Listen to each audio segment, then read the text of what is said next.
কাম করলি কেমনে? তোর যে কইলাম টাকাটা ভাঙ্গা রাখ, তুই 550 টাকা দিয়ে দিছিস।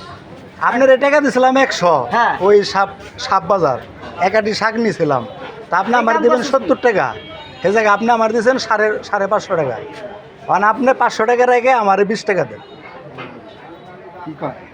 কি কয় বেটা কি এই দেন 50 টাকা দেন আমার আগে কারণ আপনি 20 টাকা আমি দেন। পোলার জন আরে টাকা আরে তুই বার টাকা 500 টাকা শোন, শোন, 100 টাকা ওই লুডের হাতে ওই ভুল এই বেটা 50 টাকা তো- ভুল হইছে, আমাকে নিজে ভুল হইছে বলো। ঠিক, আর কইছি টাকা না এর কোনো দোষ নাই বলে দিছে বলে দিছাম পোলার ওইটা ভালো লোক না দিতেছে তোমার 50 টাকা লুডের হাতে ব্যবহার করে আর তুই কি করে বুঝছ না ওই অন্য পয়সা দিছে অন্য কিছু দিত না আর তো কোন কথা লিখি চাচার কাছে দিছে, বেশি গেছে 500 টাকা চাচা, জন্য যাইব না আর আমি দোষী না, 500 দেবো। একসাথে ও যখন টাকাটা দিছে পরের বার 500 টাকা পড়ছে, 500 টাকা লুট আমি বুঝনা রাখি, আমি ব্যবসায় অন্য পদের ভাই যাই মনে করি 100 কত আপনার লোক উনি জানেন।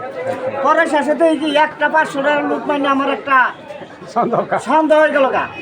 পোলার গেলাম কি তাহলে গুণ দি, যখন সন্দেহ হয়ে গেল বেশি 500 টাকা লুট, পোলার তো পাড়াই দিলাম। তাহলে আইলে যাই না কথা বলছেন নি? মাল বেচবা লাগছে, কোন জায়গায় কি করলাম এটা আমার মাথায় গেল না। আচ্ছা মানে উনি দেখছে আমার এটা খাই লাভ নাই ভাই, মানে 20 টাকা দিবেন আমারে 20 টাকা 20 টাকা দিলে এই যে আমার 50 টাকা দিছেন তাহলে 70 টাকা হয়ে গেল গা। আপনারা চা খান, না আমি চা খাই না চা খান একটা। চা খাই না আজকে খাম কে চা খাবো হে আমাকে খাইবো ভাব ধন্যবাদ এ কি